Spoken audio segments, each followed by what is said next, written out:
Muy buenas noches. Que respondan a las necesidades de la gente, que se comuniquen, que ofrezcan soluciones rápidas y prácticas, que aterricen. ¿Qué espera la sociedad cubana de sus expertos? ¿Qué necesita de ellos? Sobre este tema dialogamos esta noche en el Triángulo de la Confianza. Bienvenidos.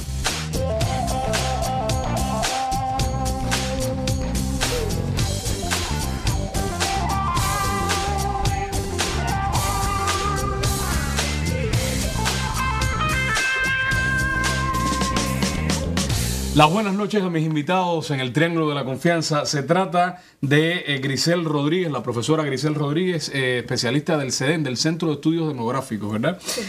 También el sociólogo Alejandro Guzmán, la psicóloga Paloma Enríquez y el doctor Manuel Iturralde Vinén, conocido geólogo y presidente de la Sociedad Cubana de Geología. Bienvenidos todos al Triángulo de la Confianza. Estamos hablando de expertos, esto es un programa como así, ¿no? En este lugar.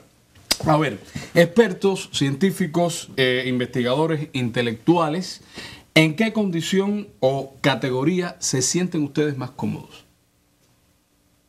Investigador. Investigador. Definitivamente. Yo también, definitivamente investigadora y aprendiendo siempre. Y aprendiendo siempre. Sí, definitivamente. ¿Y por acá? Yo creo que me sentiría más cómoda como intelectual, porque también doy clases en la Facultad de Psicología, y eso incluye que sea profesora además de psicóloga. Entonces, para tener una categoría más englobadora. Ya. ¿Y tú, Manuel? Yo siempre he sido investigador, pero me parece que uno no se puede encerrar en que es investigador, sino además es ser humano y tiene una visión más amplia de la realidad que la temática que investiga. Claro. Los vecinos de ustedes en el barrio, en la comunidad, ¿cómo los llaman? Dicen, doctora, venga acá. A ti no te dicen sociólogo, Alejandro. Venga, sociólogo, venga acá. ¿Cómo les dicen?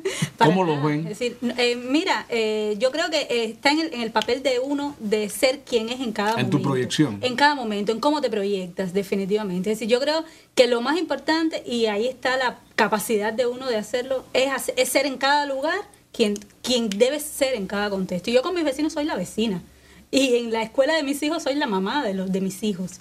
Definitivamente. Y luego hay determinados contextos en los cuales, bueno, tienes de alguna experticia, una pequeña experticia en algo, y ahí puedes entonces proyectarte como tal. ¿Y ustedes por acá cómo lo sienten?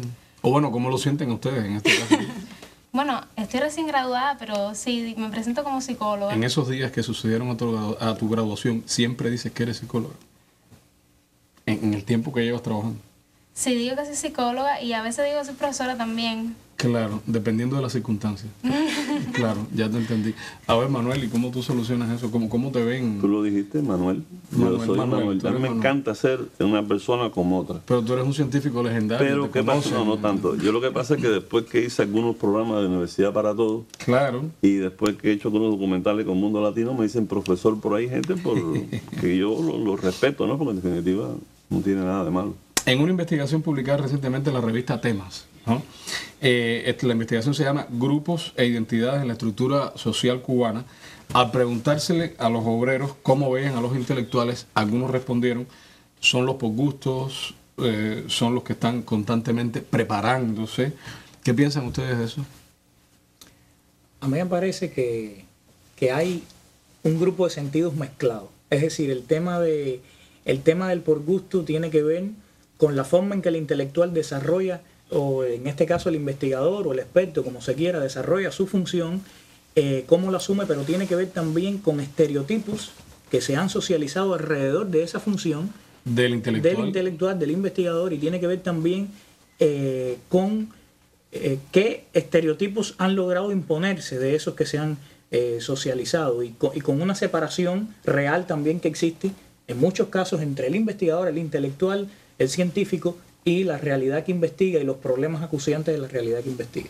Sí. Cuando dicen los por gusto, puede ser porque las personas piensan que los científicos o los expertos tienden a teorizar mucho, pero no hacen una salida práctica a sus investigaciones. O la vía para la salida práctica, ¿no?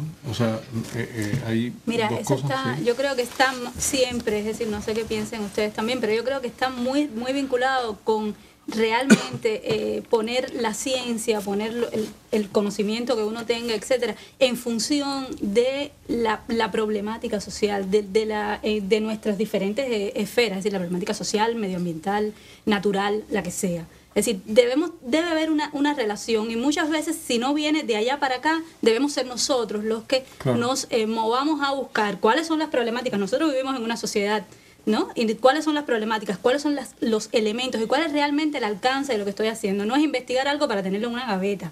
Es decir, es investigar para ponerlo en manos de la gente que puede accionar con eso para resolver problemas, para mejorar la vida, para hacer o para incluso comprender mejor determinados fenómenos, determinados problemas.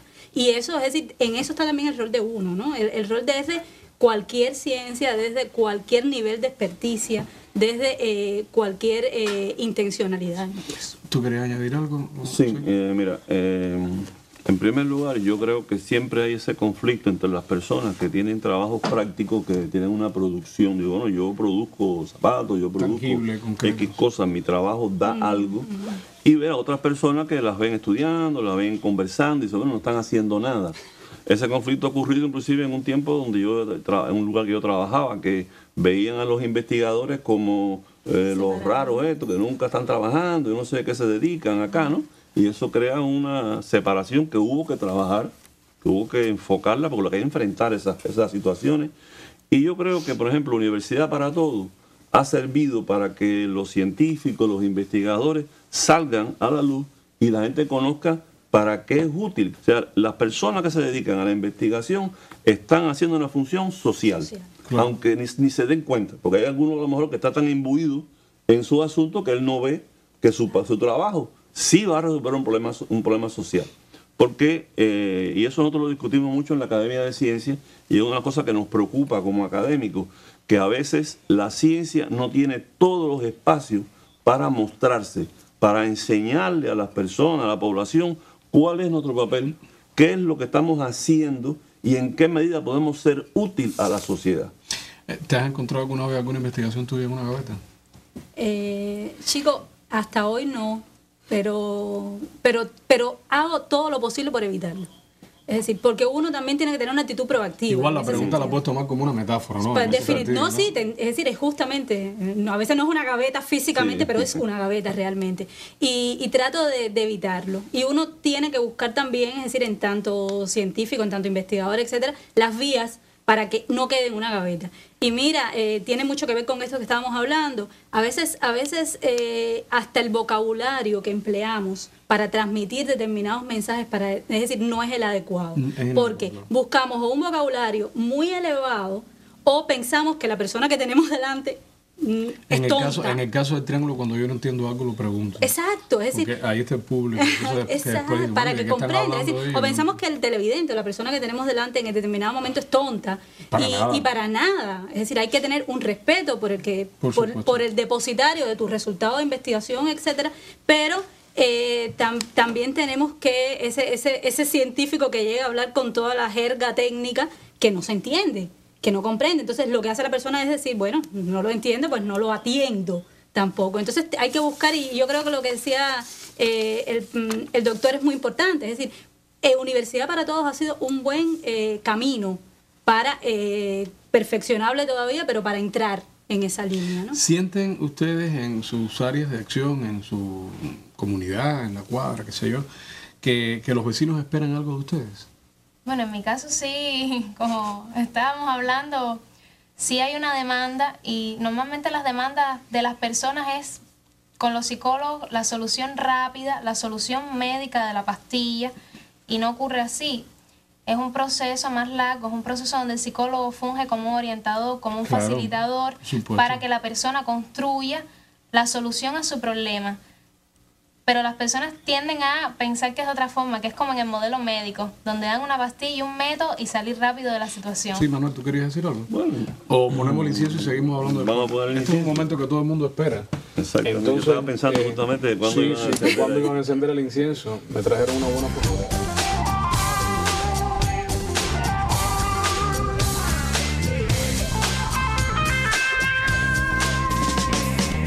Bueno, ¿qué esperamos de los expertos en nuestra sociedad? De eso estamos hablando esta noche en el Triángulo de la Confianza. ¿Cuál ha sido la expectativa venida de los otros que han sentido que deben cumplir ustedes? O sea, las que ustedes se han esmerado en responder. Ya quedamos claro que, por ejemplo, Alejandro decía que no, que la situación es diferente, tú también lo habías dicho. ¿A qué expectativas han respondido ustedes en este caso? Mira, yo creo que a mí me ha pasado dos cosas, es decir, así personalmente. Por una parte, es decir, con personas tomadoras de decisión, es decir, cuando uno pone sus investigaciones, sus resultados en función de eso, exacto, con los decisores, generalmente pasa que quieren medidas y respuestas concretas a cosas que a veces no son tan precisas, sobre todo en las ciencias sociales. Es decir, específicamente soy psicóloga, me dedico a los estudios demográficos y es decir, las cosas no son exactamente en blanco y negro. Es decir, tienen mediaciones y a veces no encuentras la respuesta exacta y entonces hay que explicar, etcétera. Y por otra parte, a veces siente un poco, tiene que ver con lo que decías ahorita, a veces se siente un poco que los demás, es decir, el que te rodea espera que no te equivoques, porque él es el experto, ¿no? Es decir, tú eres el experto, tú eres la persona que tienes un conocimiento, bueno, no te equivocas. Somos personas, es decir, desde nuestra ciencia uno trata de acercarse a los elementos más explicados, que expliquen mejor los fenómenos, etcétera, pero te equivocas, es decir, también te equivocas, también tienes errores y tienes errores en tu vida diaria, en tu vida cotidiana. Como te decía, también soy demógrafa, pero soy psicóloga y tengo 2 hijos. Entonces también dirán, bueno, los hijos de la psicóloga, que cosas así, es decir, pero somos cotidianamente somos seres humanos y tratamos y a veces uno siente, bueno, no me puedo equivocar porque somos falibles, completamente erramos. De todas maneras, Paloma había dicho una cosa muy interesante, que siempre le piden esa solución, o sea, le piden rápida el tema de la píldora al doctor, me tomo esto y me pongo así. En el caso de los sociólogos, Alejandro, ¿cuál te parece que sea el encargo más apremiante que les hace hoy a ustedes la sociedad cubana?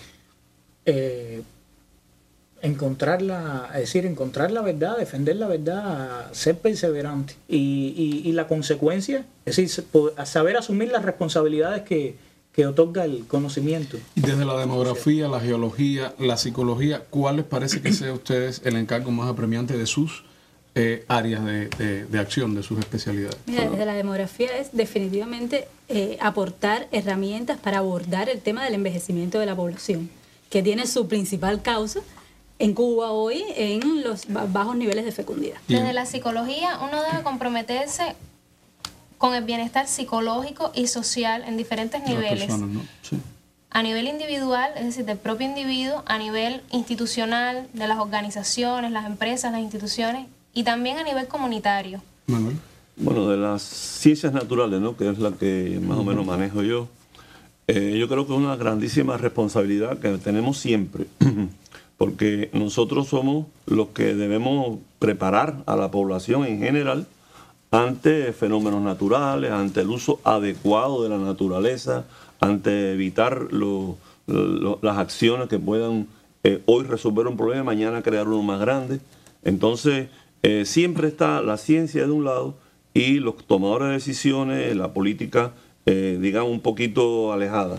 Ahora, ¿están los científicos cubanos en condiciones de dar respuesta a las necesidades, urgencias y polémicas sociales? En Cuba hay una formación de científicos y hay un importante, es decir, se desarrollan investigaciones en muchas líneas, hay una intencionalidad de ir a buscar, por supuesto, en diferentes grados, con diferentes magnitudes, según diferentes ciencias, según diferentes problemas, pero de ir a resolver problemas, a buscar respuestas a los problemas, y yo creo que estamos en condiciones. Sí, lo que yo hablaba ahorita sobre los académicos, precisamente un reclamo nuestro es ese, que ahí están los académicos, ahí están los expertos, ahí están los que deberían ser consultados constantemente para los problemas más fundamentales, y a veces uno siente de que no es suficientemente reclamado para tenido en cuenta, claro. No quiero decir que se nos haya ignorado, no se puede ir de un extremo al otro, claro, pero tenemos más potencialidades de las que hasta ahora se han aprovechado. Pero las potencialidades están. Y sí lo creo que la ciencia cubana tiene una base de conocimiento establecida ya, histórica, que puede ser muy útil Coinciden conmigo que en el aula popular, en esos encuentros populares, de lo que se habla es de medicina, de pelota y del tiempo, ¿no? De la meteorología, ¿verdad? Definitivamente. ¿Qué otros temas acuciantes creen ustedes que pudieran estar en el candelero público que vienen desde la ciencia? Podrían estar, y creo que es importante, los deberes y derechos del ciudadano, que tiene que ver con las ciencias políticas y sociales. También la cuestión del cambio climático, cómo actuamos ante esto, algunas patologías sociales que es necesario seguir discutiendo y seguir repensándoselas, como el machismo, la homofobia, el racismo, los problemas de marginación social.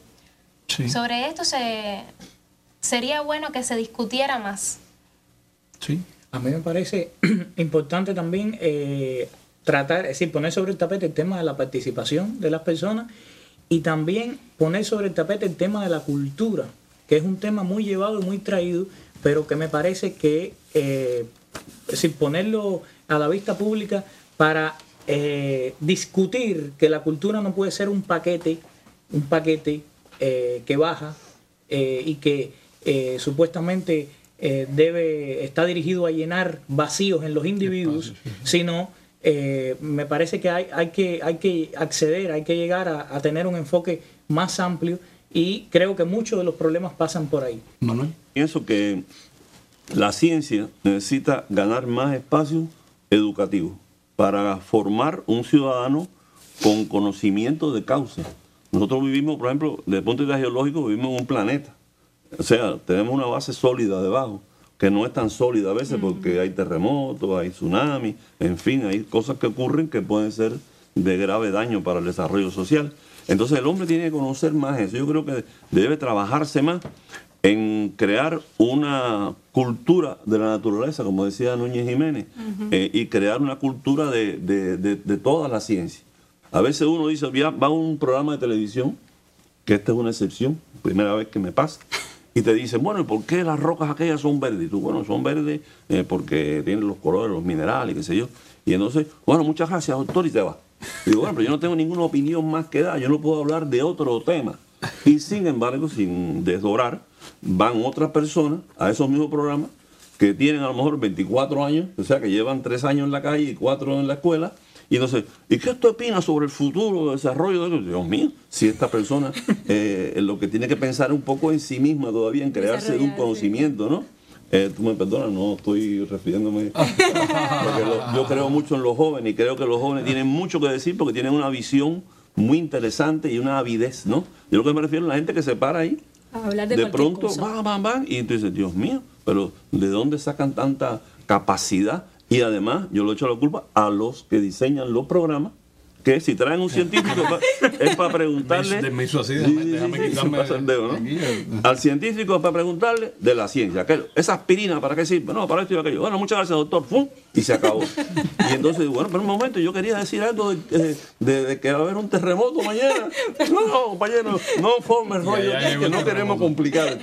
Oiga, en ese mismo espíritu, ¿qué tendría que cambiar para que la producción científica cubana entre de lleno en ese debate público en el que ustedes están, o al que ustedes están aludiendo, obviamente?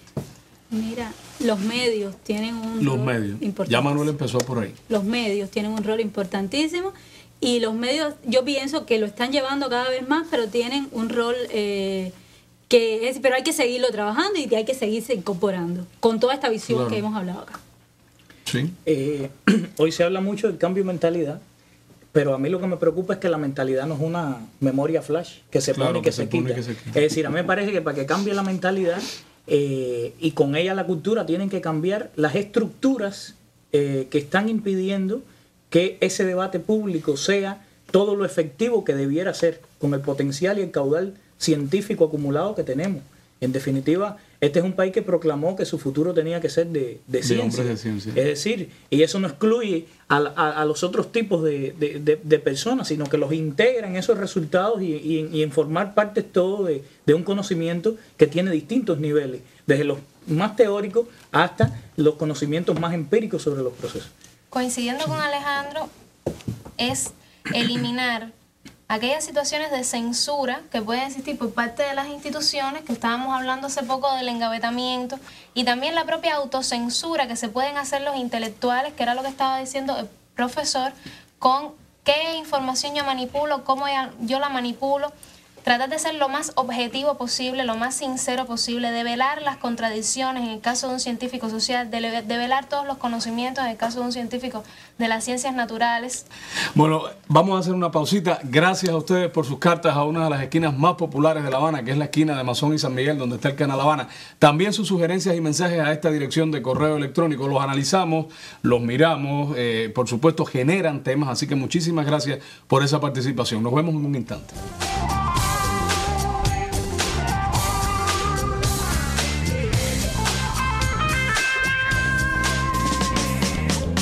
Bueno, te violenté, perdóname, pero me quedaste con un deseo de decir algo. No te he perdonado, no, pero de todas maneras vamos a aceptarlo.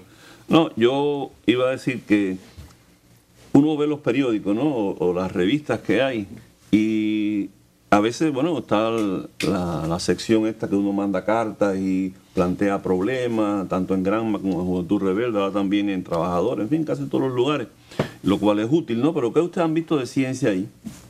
Nadie manda una carta para hablar algo de ciencia, una preocupación. Yo sé que la mandan. Pero entonces no se está publicando o se publica poco. Y yo creo que la ciencia tiene un derecho de tener una revista científica para el pueblo. Y yo creo que la prensa tiene que recoger más la ciencia y digo recogerla porque no estamos como debemos estar, y darle un espacio que sea atractivo.